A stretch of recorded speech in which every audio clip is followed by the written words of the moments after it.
Hi, welcome to this week's Dear Mickey. I'm Mickey, a realtor at Keller Williams Integrity, and this week we have Brett LaRue with LaRue Inspections, a home inspection company here in Lawrence, Kansas. And Brett's going to talk to us this week about smoke detectors. Brett?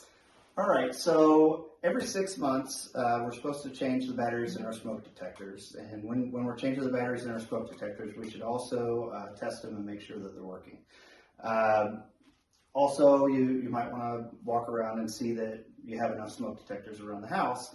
The National Fire Protection Agency recommends that you have smoke detectors in each bedroom, outside each sleeping area, and on every level, even unfinished areas. So this one's by the door, Brett. Are they always supposed to be by the door? You know, it doesn't really specify where exactly in the bedroom they're supposed to be, other than the fact that they need to be within 12 inches of the highest point in the bedroom. So if we had like a vaulted ceiling here, we wouldn't want it, down here, we would want it within 12 inches of that peak of the vault. Great. So, but today we're going to kind of show you how most smoke detectors can come down, how to change your battery, and how to test it. Perfect. So, if you'd like me to get started, yeah, let's do it. That'd be great. So really, it's super easy. You just kind of have to give it a very small counterclockwise turn, usually about a quarter turn. And if you have hardwired smoke detectors, you're going to have a little connector back here. Some of them are going to be battery powered. These ones on newer homes, typically you have interconnected smoke detectors, so all of them kind of talk to each other. When one goes off, they all go off. So perfect. That's ideal. But also, battery powered smoke detectors are good too. And they have wireless, interconnected. There's millions of different kinds of smoke detectors, but a lot of them you're going to take down, and it's going to have a little clip here. So we'll just take this clip out. There's a couple connectors right there that you have to get out. And then it just comes off as easy as that. Once you get it off, basically on this one, the battery is going to be behind this door here. Mm-hmm. And battery just comes out like that.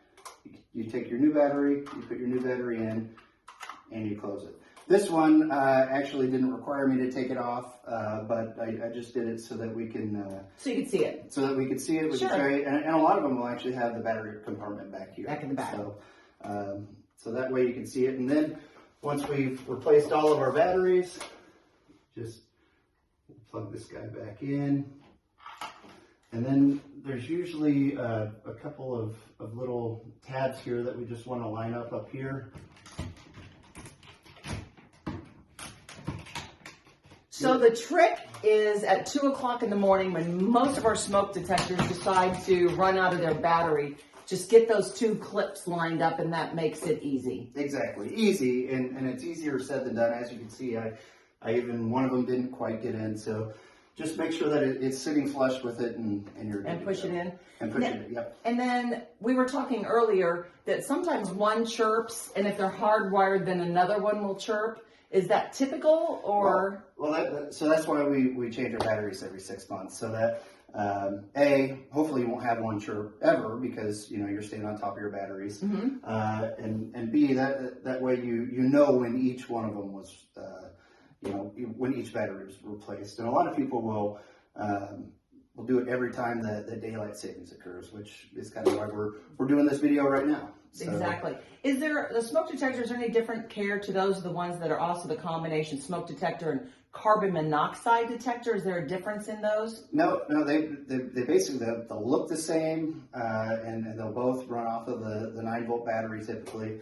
The only difference is like a smoke alarm is going to sound a little bit different than a fire alarm. So once it's triggered. If it's a smoke alarm that is going off, it's going to be long beeps, and if it's a carbon monoxide, it will be 3 short beeps. So, and if it's a fire and smoke, is it still the same sound?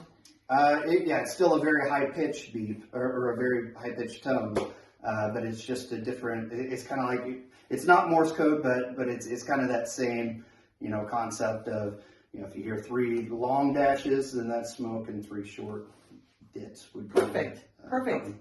Well, that's what we have today with Brett LaRue. We'll see you next month with Brett. He'll have another tip in about a month from now.